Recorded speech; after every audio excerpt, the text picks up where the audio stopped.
ఒక వ్యక్తి తన ఇంట్లో ఒక గుర్రాన్ని ఒక మేకని పెంచుకుంటూ ఉంటాడు. గుర్రం ఏజ్ అయిపోయి హెల్త్ పాడై లేవలేని పరిస్థితికి వస్తుంది. ఆ వ్యక్తి డాక్టర్ ని పిలిపించి ఇంజెక్షన్ ఇప్పిస్తాడు.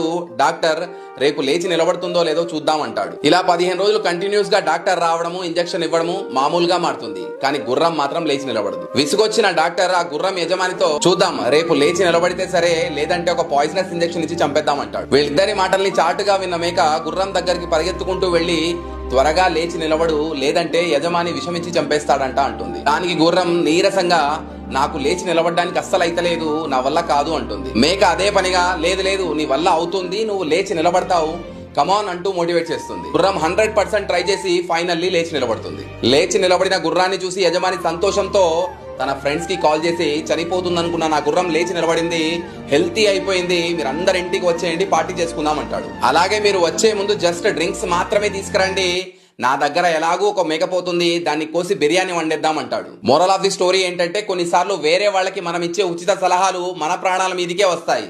అందుకే వేరే వాళ్ళ విషయం